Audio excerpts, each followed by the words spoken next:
और 10 लाख में से एक गुरु होता है, ये मैं आपको बता देता हूं। 10 लाख व्यक्तियों का गणना करें, एक गुरु निकलता है, बाकी पंडे निकलते हैं, बाकी पुजारी निकलते हैं, बाकी पूजा करने वाले निकलते हैं, बाकी घंटा घड़ियाल बजाने वाले निकलते हैं, बाकी झालर झंकार बजाने वाले निकलते हैं। वे गुरु नहीं हो सकते। और थोके भाव लेने तो आप मथुरा चले जाइए, हरिद्वार चले जाइए, और गाड़ी से उतरिए आप, 500 एकदम पंडित धोती पहने हुए आपसे हम घेर लेंगे आपको, चाहे वो गुरु हैं। वहां तो गौदान 5 रुपए में करवा देते हैं, और मैं तो गऊ की पूंछ के बाल भी नहीं खरीद सकता 5 रुपए में। अब गौदान में कहां से करवाऊंगा? मैं करवा देते हैं, 2 रुपए में करवा देते हैं। मैंने करवाया, मैं खुद मां की मूर्ति हुई गया तो मुझे मालूम था कि ये गौदान कराना ही पड़ेगा। यहाँ मैं तो नहीं पार, मां को कराना नहीं पड़ेगी, क्योंकि वो कहते हैं कि मैं तो नहीं पार करवाई तो मां इधर टिक जाएगी। मुझे मालूम था ये सब फ्रॉड है, छल है, झूठ है, धक है, इनको कुछ ज्ञान है ही नहीं। तो उसने कहा यजमान कुछ मर गया तेरे, क्योंकि हरिद्वार जाते पहले यही पूछते हैं कि वो मर गया क्या हुआ। तो मैंने कहा कि मेरी मां मर गई। हाँ ठीक है, मैं तुम्हारा पंडा मैं होगा। कोई प्रमाण, कोई लेख कुछ है तुम्हारे पास? मैं कैसे मानूं तुम पंडे हो, क्योंकि ये इतनी भीड़, कोई कुर्ता खींच रहा है, कोई धोती खींच रहा है, चारों तरफ से बाल नोच रहा है, आखिर तुम हो, कोई तो प्रमाण तो दो। चलो तो, और बही निकालता है, बही निकाल करके फिर पढ़ता है कि तुम्हारे दादाजी आए थे और दादाजी का नाम ये था। हम अनसेटिस्फाइड होते हैं, दादाजी नाम सुनिए था, और दादाजी ने सोने की थालियां दी। दादाजी खाने की पीतल की बर्तन तो थे ही नहीं है?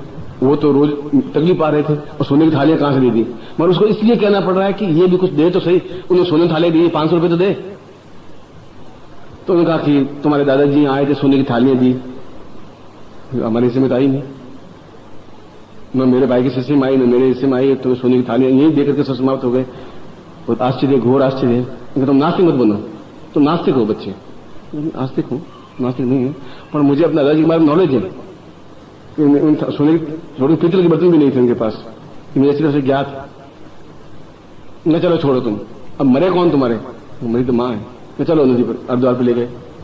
उनको यहाँ गौदान कराना पड़ेगा, करा देंगे, तैयार है।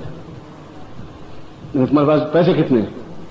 पैसे तो मेरे पास थे, मैं सत्य भी नहीं बोल सकता था, मैं सत्य भी नहीं बोल सकता था। जो पंडित थे 500, में था अकेला। और वहां पर सीधे पकड़ा और बांधा और सियावर राम सिंह की माता जी के पास भेज देते, गंगा जी में डाल करके। तो मैंने कहा मेरे पास 1 2 3 4 45 रुपए हैं।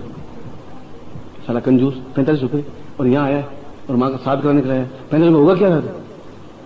होगा क्या मतलब, मेरे पास अब है ही नहीं तनख्वाह, मैं तो नौकरी कमाता हूँ। 35 रुपए है, जिसमें जाने का किराया अभी बाकी है, टिकट लिया नहीं मैंने, कोई रीजन नहीं है मेरा। कितना किराया लगता है? 15 रुपए। 45 रुपए पीछे रहे 30 लाख मैं गौदान करा देता हूँ।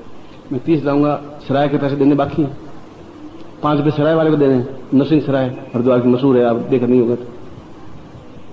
और फिर शाम को रोटी खानी मुझे, कल सुबह भी रोटी खानी है, फिर एक रिक्शा करना है, रिक्शे से जाना है। उसने सारा कैसा सुबह से मुंह देखा, कंजूस सारा पैदा मिल गया। अब ये दिन भर में पहला तो जजमान मिला, पहले साला कंजूस, अब साला 5 रुपए 7 रुपए इसके पास बचे। ला 5 रुपए भी ला,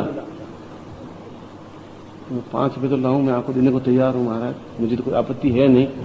मगर सुबह मेरे एक कुर्ता था, गुम गया। अब कुर्ता नहीं है, और आप खुद सोचिए कि क्या पहन के जाऊंगा। और बाजार में 2 रुपए में कुर्ता, हाँ 2-3 रुपए मिल जाता है। तो मैंने कहा 2 रुपए बाकी बचे, आप जैसा कहो कि लाओ 2 रुपए भी लाओ, तुम्हारी मां को वेतन में पार करवा दूंगा। अब 2 रुपए मेढक भी नहीं आता सारा, जो गंगा में बहता है 2 रुपए में ठेठ और गाय खरीद करके फिर वेतन में पार करवा देगा, वे आपके गुरु हैं।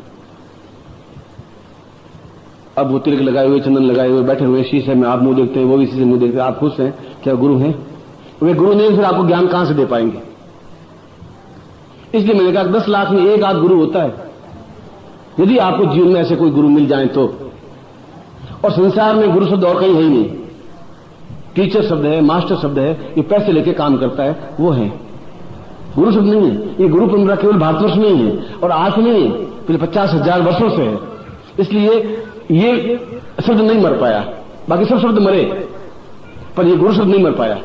वशिष्ठ के समय भी यही शब्द था, आज के समय में भी यही शब्द है, क्योंकि गुरु कोई व्यक्ति नहीं है, गुरु एक शब्द है, गुरु एक ज्ञान है, गुरु एक चेतना है, गुरु एक प्रबुद्धता है। जिसमें ज्ञान की प्रबुद्धता है वह गुरु है। मैं तुम्हारा गुरु हूं नहीं हूं, मैं नहीं कह रहा हूं, पर मेरा ज्ञान है वो आपका गुरु है, वह आपको सही ढंग से ज्ञान दे पाएगा, चेतना दे पाएगा कि यह मंत्र है जो तुम्हारे लिए सही है, ये साधना सही है। तुम ये दक्षिणा बैंड चढ़ा मत चढ़ा, चरण स्पर्श कर मत कर, तो तेरी मर्जी है, मुझे इसकी जरूरत है ही नहीं। मेरे जो सिर जोर से पटकेगा तो उल्टी नाड़ियां एक आगे सरकेगी, तो खोपड़ी से मेरा चरण ठीक नहीं हो पाएगा, उसकी मुझे जरूरत नहीं है। पर मैं जो साधना दूंगा वह दैविक बल के लिए जरूरी होगा। इसलिए सारे ब्राह्मण मेरे अलावा या 10, 15, 20, 25, 50 छोड़ दीजिए, सभी कहते हैं ग्रहण बहुत खराब है, ग्रहण काल में उठना नहीं चाहिए, ग्रहण काल में काम नहीं करना चाहिए, ग्रहण में खाना नहीं खाना चाहिए, मटकियों के जल छोड़ करके मटकियां उल्टी रख देते हैं। अब रखते नहीं रखते, पहले जमाने में रख देते हैं। और भूखे रहना चाहिए, और फिर ग्रहण समाप्त होते स्नान करना चाहिए, और उसके बाद वापस काम करना चाहिए। ग्रहण जैसा कोई खराब शब्द है ही नहीं। सारे गुरु यही कहते हैं, और सारे आपके परिवार वाले भी यही करते हैं। इसलिए कहते हैं परिवार वाले कि उन्होंने अपने बाप से यही सीखा। आप भी अपने बेटे को यही कहते हैं कि ग्रहण काल में बेटा कुछ नहीं करना चाहिए, ग्रहण काल सबसे खराब है, क्योंकि राहु आता है और सूर्य के मुंह में डाल देता है, और मुंह में डालता है ग्रहण हो जाता है। इतना बड़ा सूर्य एक राहु कैसे मुंह में डालेगा, मेरे समझ में, तुम्हारे समझ में आ रहा होगा, तो मेरे समझ में नहीं आ रहा है। साइंस इस बात को स्वीकार नहीं कर रही है। मगर गीता में कृष्ण कह रहे हैं कि ग्रहण से श्रेष्ठतम कोई समय है ही नहीं, अद्वितीय समय है। एक ऐसा समय है जिसके उस समय जो कुछ भी किया जाए उसमें सफलता मिलती ही है।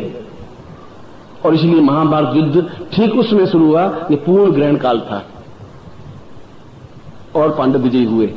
पांडवों का युद्ध शुरू कर दें, दुनू भी बजा दें, शंख बजा दें, पांचजन्य बजा दें, उसने कहा नहीं, अभी नहीं, अब ठहर जाओ। कौरव सामने खड़े हैं, तलवार लिए हुए खड़े हैं, गदाएं लिए हुए खड़े हैं, हम खड़े हैं, दोनों भी बज रही है, 20 मिनट तैयार हो गए हैं, और तुम कहो ठहर जाओ।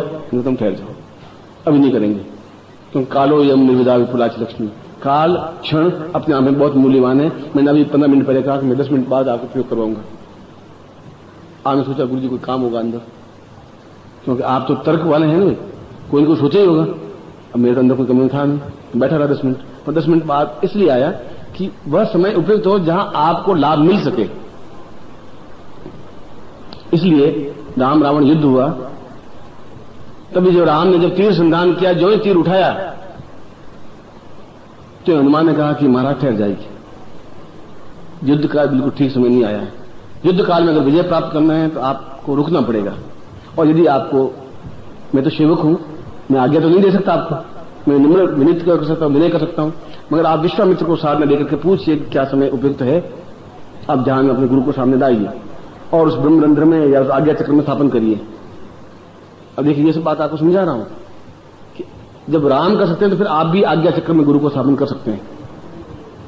फिर आप भी अपने गुरु को हृदय में स्थापन कर सकते हैं, उस आज्ञा चक्र में उसको दे सकते हैं। जब राम गुरु से परमिशन ले सकते हैं फिर आप भी दे सकते हैं। जब राम विश्वामित्र उन राम को समझा सकते हैं फिर आप भी समझा सकते हैं, क्योंकि राम में आप में कोई अंतर था ही नहीं। जहां तक मैंने सुना है, उनके 2 हाथी थे, 2 पांव थे, 2 आंखें थी, 2 कान थे, 20 हाथ 50 हाथ उनके थे नहीं, तो आपके भी नहीं। इसलिए जमीन से कोई महापुरुष होता ही नहीं, आज तक नहीं हुआ। जमीन से सब आप जैसे ही हैं। अपने कार्यों से, संघर्ष से आदमी राम और कृष्ण, बुद्ध और महावीर और चैतन्य बनता है। यदि आप में संघर्ष है तो आप राम बन सकते हैं, कृष्ण बन सकते हैं, बुद्ध बन सकते हैं, महावीर बन सकते हैं, चैतन्य बन सकते हैं, जीवित रह सकते हैं 1000, 2000, 5000 साल तक भी, यदि आप में संघर्ष करने की क्षमता है और यदि आप निर्भीक हैं और चुनौतियों को सामने बुलाते हैं, हर समय चुनौतियों का सामना करते हैं, हर प्रॉब्लम आती है उसका फेस करते हैं। यदि आप में एक क्षमता है, ये भावना है, तब आप विजित रह सकते हैं, संघर्षशील हो सकते हैं, सफलता प्राप्त कर सकते हैं। और उसके लिए आप में दैविक बल जरूरी है, क्योंकि राम को भी विश्वामित्र की जरूरत थी, और विश्वामित्र ने यही कहा तुम ठहरो, 2 क्षण बीत जाइए, 2 घड़ी, 1 घड़ी 24 मिनट की होती है, उसके बाद तुम पहला तीर संधान करना, पहले नहीं। अब कहां विश्वामित्र? फिर अयोध्या के पास में आश्रम में। कहां रावण? राम फिर पूर्व दक्षिण में रामेश्वरम के पास में, और उससे भी आगे। मगर वहां से भी उनका आपस में संचार होता रहा। आप भी कहीं भी हो, चाहे यहां हो चाहे 2000 मील दूर हो, आपके आज्ञा चक्र में भी गुरु स्थापित हो सकते हैं। गुरु आपको बता सकते हैं और आप गुरु की आज्ञा प्राप्त कर सकते हैं, और गुरु आपको गाइड कर सकते हैं और आप गुरु से गाइड हो सकते हैं। यदि आपका गुरु से अटैचमेंट है, यदि आपको विश्वास है, और जिस प्रकार उसमें विश्वास है ठीक उसी प्रकार साधना में विश्वास है, तो देवता भी आपको सफलता दे सकते हैं।